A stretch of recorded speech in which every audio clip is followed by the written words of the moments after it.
जय हिंद दोस्तों। आज हम लोग प्रतिस्थापन विधि के बारे में जानेंगे। प्रतिस्थापन विधि किसे कहते हैं, एकदम आसान तरीके से समझाएंगे आप लोगों को। एक समीकरण से एक चर का मान निकालकर दूसरे समीकरण में प्रतिस्थापित करने की विधि को ही हम लोग प्रतिस्थापन विधि कहते हैं। या ऐसे भी एक समीकरण का मान दूसरे समीकरण में रखने की क्रिया को ही प्रतिस्थापन विधि कहते हैं। इतना क्लियर है। प्रश्न है 2y जोड़ 3z बराबर 7, 3y घटाओ z बराबर 5। इन रैखिक समीकरणों को प्रतिस्थापन विधि से हल करना है या प्रतिस्थापन विधि से y और z का मान निकालें। प्रश्न इस तरह भी हो सकता है। हम लोग पिछले वीडियो में विलोपन विधि के बारे में जाने थे, तो आप लोग विलोपन विधि के बारे में जान ही गए होंगे। थोड़ा सा का अंतर है, उसमें क्या करते थे, दो चर को एक बराबर करते थे और फिर मान निकालते थे और हल भी करते थे। प्रतिस्थापन का मतलब भी होता है मान क्या करना, स्थापित करना किसी एक चर का। इसमें किसी एक चर का मान निकाल करके क्या करेंगे, वहां पे स्थापित कर लेंगे या रख देंगे। अब देखिए किस तरह हम लोग प्रश्न को बनाएंगे। सबसे पहले प्रश्न को एक बार हम लोग लिख लेंगे। प्रश्न है 2y जोड़ 3z बराबर 7। इसको पहला समीकरण मानेंगे। दूसरा है 3y घटाओ z बराबर 5। इसको समीकरण सेकेंड मानेंगे। इतना आप लोग काम कर लीजिएगा। उसके बाद से लिखना पड़ेगा समीकरण फर्स्ट से। समीकरण फर्स्ट क्या है, 2y जोड़ 3z बराबर 7।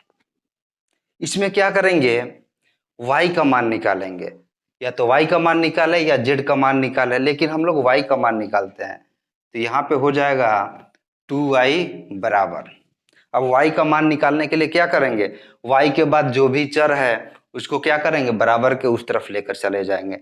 7 है, 7 यहीं पे रहने देंगे। प्लस 3z को क्या करेंगे, बराबर के उस तरफ लेकर जाएंगे। तो प्लस हो जाएगा, माइनस में 3z लिख देंगे। अब यहां पे आप लोग ध्यान दीजिए, 2y है। 2y का मतलब क्या हुआ, 2 गुने y। क्लियर है इतना। तो बराबर के इधर 2 गुना में है, अगर बराबर के उस तरफ लेकर जाएंगे तो 2 भाग में बदल जाएगा। तो या y बराबर हो जाएगा 7 घटाओ 3z बटा 2। क्लियर है इतना। अब y का मान निकल गया इतना, यहाँ पे लिख दीजिए या, और इसलिए दे दीजिएगा आप लोग। अब लिखेंगे हम लोग, अब y का मान, यहाँ पे ध्यान दीजिए, y का मान तो निकल गया, लेकिन y का मान अब हम लोग समीकरण फर्स्ट में नहीं रखेंगे। जब भी रखेंगे तो दूसरे समीकरण में रखेंगे। क्लियर है। अब y का मान समीकरण किस में रखा जाए, समीकरण फर्स्ट में नहीं रखना है, इतना याद रखिएगा आप लोग। सेकेंड में रखने पर समीकरण फर्स्ट से तो हम लोग y का मान निकाल लिए, इसीलिए y का मान कभी भी समीकरण फर्स्ट में नहीं रखना है। समीकरण सेकेंड क्या है, 3y घटाओ z बराबर 5। समीकरण फर्स्ट सेकेंड यहां पे लिख देंगे। अब इसमें क्या करेंगे, y के जगह पे y का मान रख देंगे हम लोग।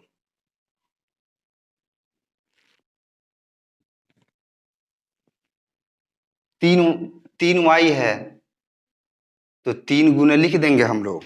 y का मान कितना आया है, 7 घटाओ 3z बट्टा 2। तो यहाँ पे इसको ब्रैकेट में कर देंगे, कोष्ठ में जरूर कीजिएगा आप लोग। अब y का मान हम लोग पुट करेंगे यहाँ पे 7 घटाव 3z बट्टा 2 है, यानी कि 7 घटाव 3z बट्टा 2 कहाँ से रखे हम लोग, y का मान आया है इसीलिए y के बदले में यहाँ पे रख दिए। अब ब्रैकेट को बंद कर देंगे। इसके बाद घटाव z है, घटाव z हम लोग दे देंगे, बराबर है बराबर दे देंगे, बराबर के बाद 5 है 5 दे देंगे। क्लियर है। अब देखिए यहाँ पे किसी भी संख्या के नीचे बट्टा 1 हमेशा छिपा हुआ रहता है, आप लोग याद रखिएगा, ठीक। अब ये भिन्न के गुना के रूप में हो गया कि नहीं। तो भिन्न के गुना में हम लोग क्या करते हैं, ऊपर ऊपर वाले से गुना करते हैं और नीचे नीचे वाले से गुना करते हैं, यानी कि बट्टा के नीचे और ऊपर ऊपर में। अब 3 में सबसे गुना करेंगे हम लोग, 3 में 7 से गुना करेंगे, कितना हो जाएगा 3 सते 21। यहाँ पे जोड़ है, जोड़ और घटाव कितना हो जाएगा, घटाव 3 तिरिका 9, जेड है जेड लिख देंगे। अब 2 में 1 से गुना करेंगे 2 हो जाएगा, घटाव जेड है घटाव जेड दे देंगे, बराबर 5 है 5 लिख देंगे। अब यहाँ पे आप लोग ध्यान दीजिए, जेड के नीचे भी या कोई संख्या रहे या अक्षर रहे, उसके नीचे बट्टा 1 छिपा हुआ रहता है। अब ये भिन्न के घटाव के रूप में आ गया। क्लियर है इतना। तो अब भिन्न का घटाव हम लोग बनाएंगे, 2 और 1 का लौसा निकालेंगे, कितना होगा 2 होगा, 2 होगा, 2 हो गया। 2 में 2 से भाग देंगे, एक बार में जाएगा।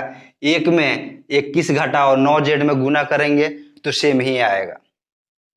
तो ये हो गया 21 घटाव 9 जेड, घटाव है घटाव दे देंगे। अब 2 में 1 से भाग करेंगे तो 2 बार में जाएगा, बट्टा के ऊपर जेड है, 2 से गुना करेंगे 2 जेड हो जाएगा। क्लियर है यहाँ तक। बराबर है बराबर 5 लिख देंगे। अब यहाँ पे घटाव 9 जेड और घटाव 2 जेड आ गया, यानी क्या है एकदम समान है दिखने में। तो ये घटाव घट माइनस माइनस क्या हो जाता है, प्लस हो जाता है। हम लोग जोड़ देते हैं और उनके संग लगी चिन्हों को लिख देते हैं।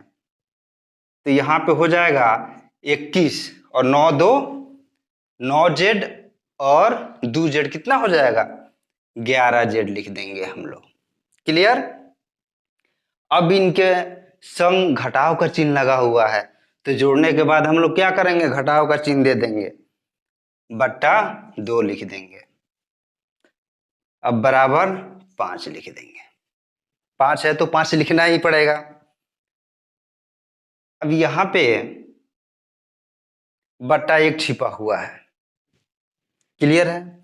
हम लोग चाहें तो नियम है क्रॉस भी गुना कर सकते हैं, या बराबर के इधर 2 भाग में है उधर लेकर जाएंगे तो वो गुना में हो जाएगा। तो या आप लोग क्रॉस गुना कीजिए, या भाग में इधर है तो बराबर के उस तरफ लेकर जाइएगा तो वो गुना में बदल जाएगा। दोनों में कोई काम आप लोग कर लीजिएगा।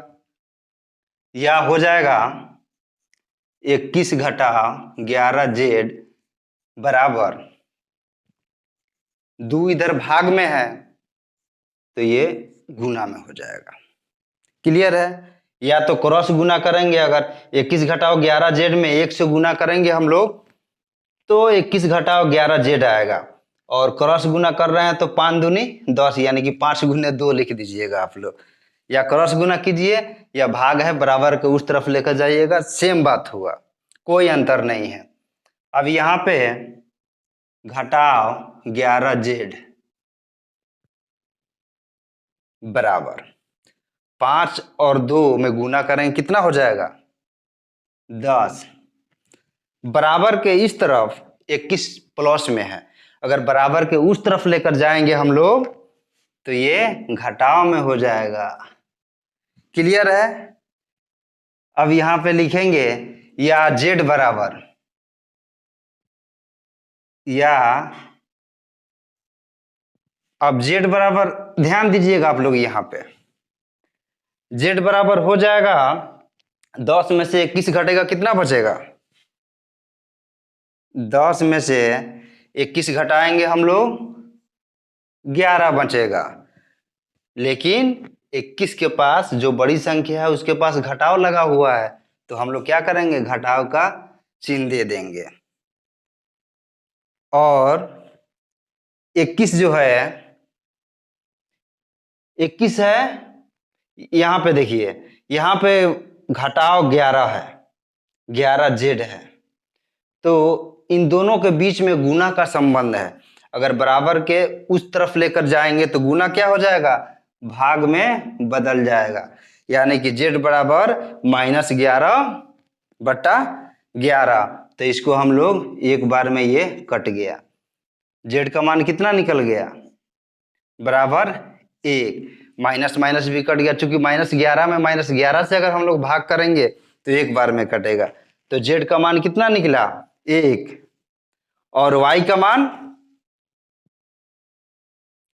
मान हम लोग यहां निकाले हैं, 7 घटाव 3z/2।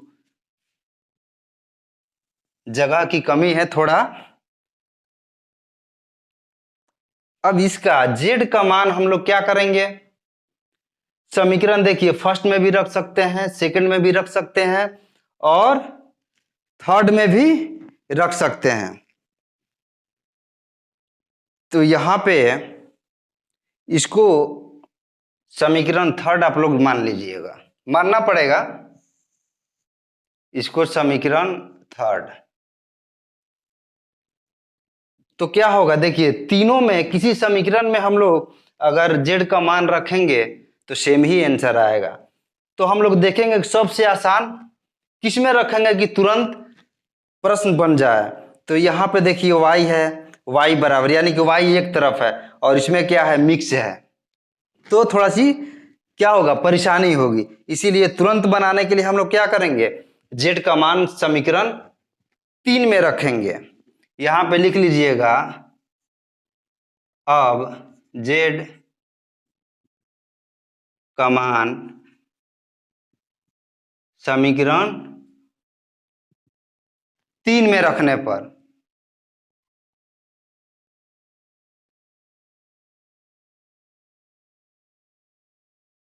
समीकरण 3 में रखने पर समीकरण 3 क्या है, y बराबर 7 घटाव 3z, 7 घटाव 3z बटा 2।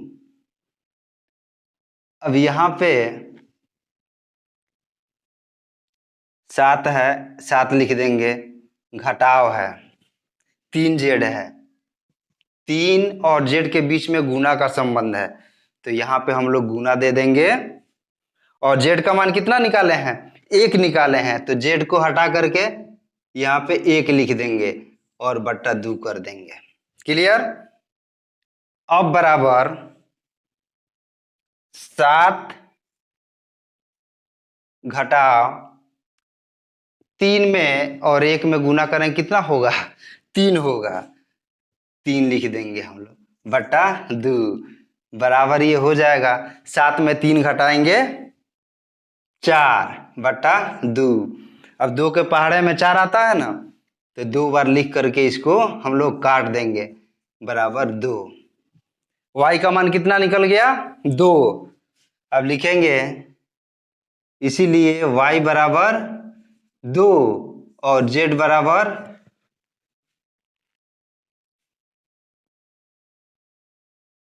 z बराबर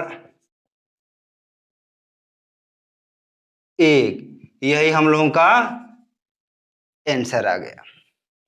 क्लियर है। एक प्रश्न आप लोग बनाइएगा, इसको नोट कर लीजिए, 4x जोड़ y बराबर 20 और 3x घटाओ y बराबर 8। इन रैखिक समीकरणों को प्रतिस्थापन विधि से हल कीजिएगा और हल करके x और y का मान निकालिएगा। एकदम जो पहले हम प्रश्न बताए सेम उसी तरह बनेगा। अगर ये हमारी वीडियो आप लोगों को अच्छी लगी तो इसको अपने दोस्तों के संग जरूर शेयर कीजिएगा, ताकि वो लोग भी लाभ उठाएं। तो अब आप लोग ये हमारे वीडियो को लाइक कर दीजिएगा और ज़्यादा से ज़्यादा सब्सक्राइब भी कीजिएगा और ज़्यादा से ज़्यादा शेयर भी कीजिएगा।